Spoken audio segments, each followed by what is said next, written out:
mir, ljubezen, zdravje, živijo, kako ste? Damjana Bakarič, takole začnete svoje videe. En teden nazaj posnela enega spet tazga kot tistega marca, ko je bila vsa našpičena, proti ukrepom pa tako naprej. In zdaj se ven vleče, češ, že takrat smela prav, zdaj se pa izkazuje, Zdaj se še nič ne izkazuje, oziroma se nikoli ne more izkazati, da ima ona prav, ona je kronično, bi rekel, neubogljiva, skozi rab neko avtoriteto, da se prereka z njo, in da ne uboga. To sem v tistem marčevskem, aprilskem videu razložil, zakaj je pri njej tako, kot neka najstnica se je upirala ukrepom, upirala očetu, upirala družinski politiki, zdaj se pa upira vladni politiki, ki jo sicer diktira medicinska stroka in ne bi imela mask pa tako naprej. Ampak ne bom Damjana Bakarič, ker nekateri video so pa kar gledljivi, ne bom rekel, da se ne vem kako strokovni, ampak so kar gledljivi. Ampak tukaj pa malo mim tolkla, zelo mimo tolče in to suvereno, ampak ima pa tudi veliko znanja. Je pa tale Srbkinja, veliko je bila v Franciji, Mila Alečkovič, še ko je bila še Nikolič, sem jaz veliko preposlušal njenih oddaj, video, to jih ima za 50-60 ur na YouTubu. Jaz sem to, bom rekel, v zadnjih 5 letih, ali pa še več, vse preposlušal. Tudi Vladeta Jerotić, srbski mojster, par let nazaj umrl, star čez 80 let, sem vse preposlušal. Zoran Milivojević, srbska psihostroka je kar močna, čeprav ta se je došolala še tam nekje v Franciji, in ima močna znanja. Jaz sem jo, rekel, dajal celo za zgled in sem rekel, lejte, Slovenci, mi nimamo ene take močne intelektualke, ok, Vesna Vukgodina in malo parijera, ali pa velik, sam obedve imata pa neke moralne zdrse, to pa zdaj moram povedati, ampak bom pustil Vesno Vukgodina primer, tale Mila Alečkovič, zdaj je francoski mož div, dodal zanič na Facebooku za prijatelja, da me malo spremlja, tudi na Twitterju se malo bockam, namreč, bolj ko sem jo študiral, bolj sem videl, da zapada v ene kontekste teorije zarote. In v tako paradigmo je ujet, tako kot ona, ampak ona bolj mestoma, tam pa tam jo zdrži v obilici znanja, ima neka mašila, ki zmanjka in tam da teorijo zarote, recimo na področju geopolitike, ki jo tudi predava. Namreč tam ima ena take informacije, kako so neki pederasti se Weinstein pa ta partija, Clinton, Bill Gates pa tako naprej, na en otok in tam zganjajo, wow, pa bankiri. Ona ni bila tam, tega ne more vedeti, če je kar z naslova seksualnosti, se to skriva ko kača noge, to skrivajo. Ona tako suvereno operira s temi podatki in ima, po mojem videnju, nanašalne blodnje. Jaz sem toplo priporočal, da se gre terapirati, da gre na neko supervizijo, ker ona je militantno nastrojena, bistveno bolj kot ena Damjana Bakarič, ali pa bistveno bolj in tudi bolj suvereno, ker je doktorica psihiatrije pa klinične psihologije, bolj kot naš potrč, tale švedski, Marko, tako da jim tam ne more nihče parirati.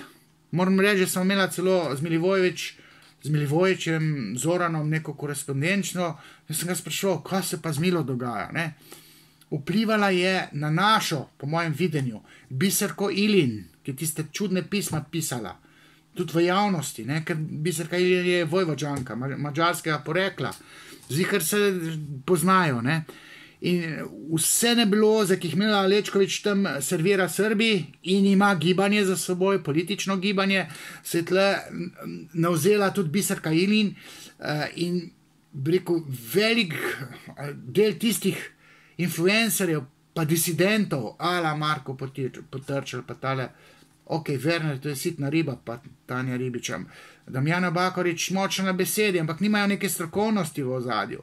Mila Alečkovič ima pa konsistentne teorije, ampak zdrsne v nek tak sadizem, da glava peče. Ne? Zdaj moram reči, Franci Donko je bil dol pri njej v času koroških dečkov in to kalvarijo sem bil tudi jaz precej upet, ker koroške dečke smo mi imeli, njej, tej Mili Alečkovič, so pa ugrabili, ukradli posvojeno kosovsko deklico, Srbkinjo. Režim Vučićev, ta CSD-jevski režim, bar neverne, kaj že imajo, to je svetovno neko gibanje ugrabljanja otrok, ne?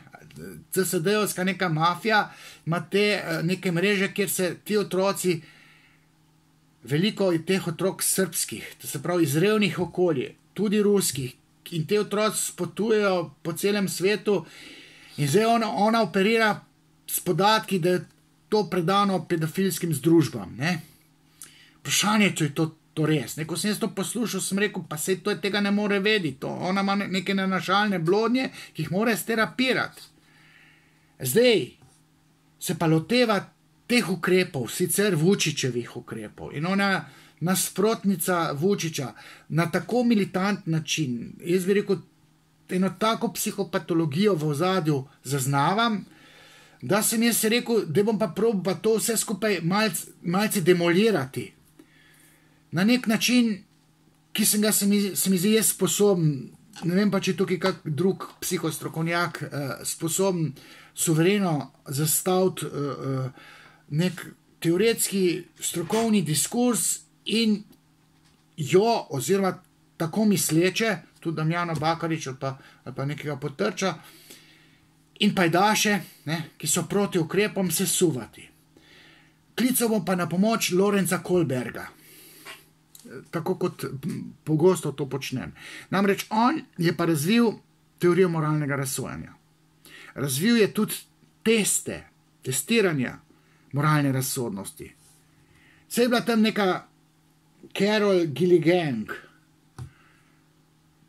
ki je sesuvala predvsem kontekst delanja razlik med spoloma. Namreč Kohlberg je testiral populacijo in trdil, da imajo ženske nižjo v povprečju, nižjo stopnjo moralnega razsojanja, kvalitete moralnega razsojanja, pristnosti moralnega razsojanja kot ženske.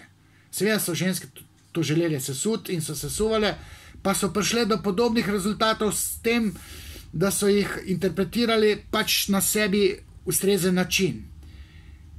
Pa moram reči, da so šle celo v neko pravo smer, namreč, ker je Freud rekel identično kot Kohlberg, Kohlberg je to testiral, Freud je pa rekel, teorija moralnega razsojanja je pač taka, da se navezuje na Ojdipov oziroma kastracijski kompleks in ženska, ker nima kastracijske bojazni, ker se ne da nič odrezati, ona pristno občutenje, kaj je moralno prav, ne zaznava tega pristnega občutenja.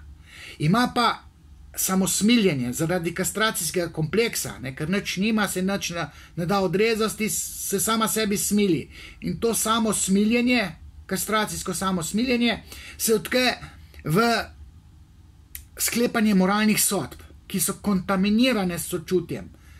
Pravega, se pravi pristnega moralnega razsojanja po freudovskem videnju ali pa psihoanalitičnem videnju ni. Zdaj jaz sem Zoom konferenco posnel na to temo. Jaz sem elaboriral način moškega moralnega razsojanja in ženskega moralnega razsojanja. In zdaj, če bi šel tako mal v kreacionizem, se pravi, jaz tako po duši, ali po duši, po nekem čutenju, sem vendarle nek gnostik, oziroma verjamem v nekaj, kar bi lahko bilo Bog. Najbližje mi je ta kreacionizem, da je neka ideja v ozadju, po kateri se je nek stvarnik lotil tega nekega projekta ustvarjanja neke civilizacije, ali v vesolju, ali pa na naši zemlji. In zdaj bom rekel, če obstaja nek Bog, nek stvarnik, bi rekel, da je največja mojstrovina, ljudje marsikaj že znajo narediti, kar je približek človekove duševnosti na področju računalništva. Ampak tisto, kar ne morejo računalničari narediti, je tisto, kar je pa nek stvarnik, Bog, pa zmogel, ne? Se pravi, bitju je infiltriral v duševnost čustva. In to še ni vse, kar katerakoli čustva. Veselja, radosti, strahu, ampak moralna razsodnost, kako je nekdo to skreiral, da človek čuti, kaj je prav, pa kaj ni prav, da zna ločiti dobro in zlo. Da potem Kant reče v svojem etičnem imperativu, ljudem svetuje, pa to so vse kulture že imele, Grki, Egipčani, Kitajci, krščanstvo ima to, ne, ravnaj tako, da je tvoje ravnanje lahko zgled vsem, in če bi vsi tako ravnali, po tej zakonitosti bi bilo lepše živeti, ne. To je malo kantovsko, malo krščansko, kategorični imperativ, ne.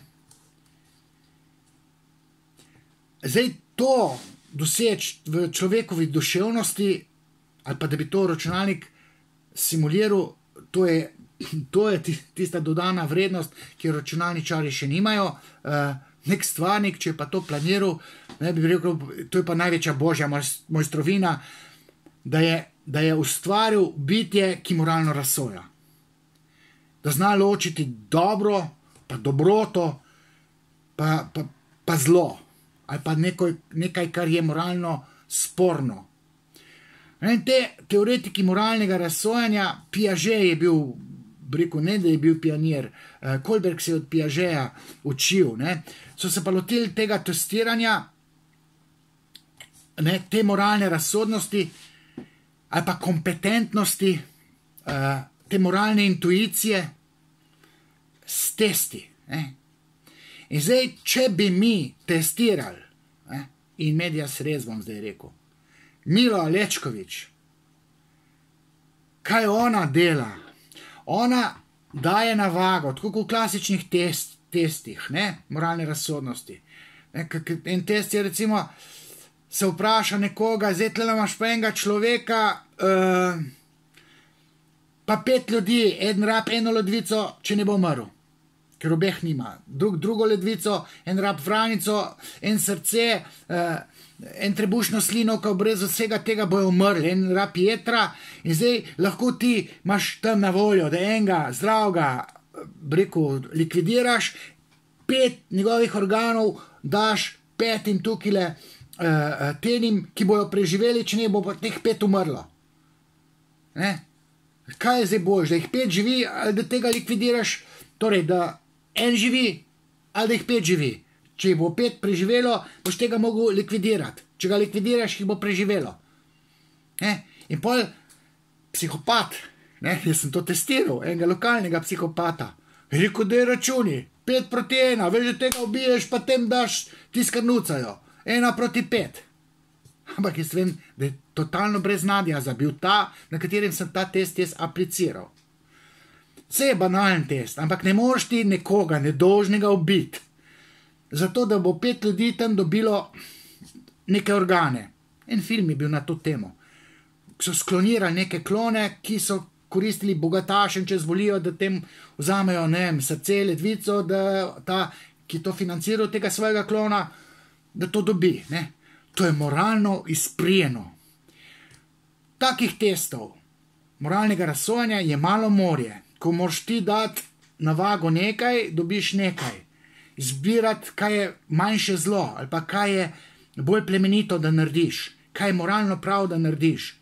Recimo, če si ti zelo lačen, pa veš, da je tam dostop do mrtvašnice, tam je polno mesa človeškega, zdaj pa da nam lačen, ne bi bil rad vegetarijan, tiste buče nam tam kradu, pa korenje po njivah, ampak umraj tam mlade otročičke, ne vem, dojenčke pojedel, pa je so zelo okusni, ne. Zdaj, a boš postal kanibal, zato da ne boš lačen? Ali ne boš, ne? Psihopati, zanči je nekdo v Srbiji, bil je pa, imel je deficit v intelektualni in psihični bolnik, je svojega fotra v objemu lakote jedel, ampak je bil bolan. Zdaj vi boste rekli, to pa ne moš ti človeško meso jesti, zato da ne boš lačen, ne? No se že znajo, da bo šlo pa tam noter v smeti iskat, pa iskat neke pomije, ne moš ti človeka jesti. Ja, nek psihopat bi pa mogoče pa to naredil. Moralno prav je, da se znajdeš po svoje, ne moš ti trupla šlo jesti, ne? V mrtvašnico tam neke, kaj pa vem, umrle otroke. Maj pa je boljše meso, ne? To moralno ne vzdrži. V eni drugi situaciji, ne, je bil pa tudi moralni kaos nastal. V Andih, ko je neka nogometna reprezentanca strmoglavila z avionom in so začeli od lakote umirati. In zdaj, kaj se je nekdo spomnil? Ja, je rekel, zdaj takole, dajmo na vago, ali bomo umrli, ali bomo pa te mrtve pojedli. Ne, nekateri to niso mogli, ne more, virsko, ne vem kaj, ampak moralno, če daš, ali bom umrl, ne, od lakote, ali bom kršil vse normative, ki v tej kulturi veljajo. Ker Afričani obstajajo še tam nek kanibalska plemena, ampak pa nas pa ne. Ampak, ko daš na vago, ali bomo mi preživeli te tlele ranjene, pa jim dali nekaj za jesti, pa sami se bomo ne jedli, ampak bomo mogli pa neko truplo razkosati. Kaj bomo? Ali to moralno zdrži? Ja, v tem trenutku, ko se rešuje življenje, to moralno zdrži. Ne? In zdaj, če bi šli z neko baterijo testov, testira tolo Milo Lečkovič, ali pa tudi kakimi našimi tlele, ne? Bi videli, da kaj oni zdaj delajo. Oni bi imeli svobodo govora, demokracijo, svobodo dihanja na prvem mestu. Ne pa zdravja tistih, katerih zdravje je tako ogroženo, tako pravi stroka. Komu če zaupati kot stroki, ne? Se pravi, ali bomo zdaj mi uveljavljali svoboščine, demokracijo, pravico do govora, ne? Zapiranje zdravih ljudi, Damjana Bakarič, ali pa Una Lečkovič. Mi ćemo biti slobodni, to je na prvom mestu. Čakaj mal, kaj pa če par tisoč ljudi tam umre, ker hočeš ti svobodno dihati, pa zaraziti une, tretje, četrte, tam jih pa polovica starostnika umre. In to je test moralnega razsojanja. Ko daš ti na vago, ali bom jaz svoje pravice zazipal, pa rekel, to ni toliko pomembno, kot to, da mi ohranjamo narod, ki je zdravstveno ogrožen. Ne? Ker če bomo mi vse te pravice imeli, tvegamo, da bo veliko ljudi umrl. In zdaj, če daš ti na moralno vago, kaj je moralno prav, se moraš odločiti, da si v karanteni, da spoštuješ NIJZ, vse ukrepe, imaš masko, si v karanteni. In se požvižaš niti za svobodo govora, pa demokracijo, pa da si zdrav, pa si zaprt. Zato, ker rešuješ tam neka življenja. Zdaj, ali je to ali ni, kjero racionalizacijo imaš, ni bistveno. Bistveno je, da ti veš, da si butas, da imaš željo, da bi bil svoboden, pa da bi služil. Ampak, če ti stroka, medicinska, ki na nek način lahko zaupaš, ker 27 imunologov je, so študirali 230 let to. Ja, te boš poslušal, no svojo kmečko butasto pamet uporabljal, če je nekdo bolj pameten. Ne? Se pravi, s testi moralnega razsojanja se te potrčkate, pa Bakaričke, pa Lečkovičke utiša, pa jim pove, da so moralno pokvarjeni, da nimajo moralne razsodnosti, da nimajo moralne intuicije, da ne znajo ločiti, kaj je bistveno v tem trenutku in še nekaj mesecev in kaj je nebistveno. Svoboda ni bistvena zdajle. Lahko se pa zgodi, tako kot prej v neki skušnjavi, ali bom lačen, ali bom tam v mrtvašnico šel pa jedel meso vsak dan, ali bom tam pomije iskal, ne? Oziroma, ali sem zdaj v Andih pa bom umrl, pa se držal etičnih načel, samo ne bo več. Ali bom jedel človeško meso. Ne bom ga, ja, pa začneš umirati. Jaz bom pa umrl, ja, pa ga pa ješ, ne? In jaz trdim, ne, če bo drugo leto takle čas, še eno leto takega kaosa, v smislu korona krize, ne, toliko zajeban, da bo. Pa še vedno 100, 200, 300 ljudi recimo dnevno umirali, tudi drugo leto takle čas, ne? 200, 300, 400, 500 ljudi bo pa umrli za drugih bolezni, pa kopica samomorov, pa umorov bo. Pa kriminal bo narastel, ne? Potem bomo pa v ta pravi moralni dilemi. Bomo rekli, zdaj pa ni druga, kakor da mi družbo spostavimo približno nazaj, ker nam bo družba crkla, ker se bojo pobili, zato ker je, ne vem, letno 50,000 mrtvih zaradi ukrepov, zaradi covida jih je pa sam 1000 mrtvih, ali pa 10,000 recimo, ne? Bomo dali pa na vago. Vse generacije bojo zjebane za naslednjih 50 let. Če bomo mi še eno ali pa 2 leti imeli še tako situacijo, potem bo pa moralna sodba pa drugačna.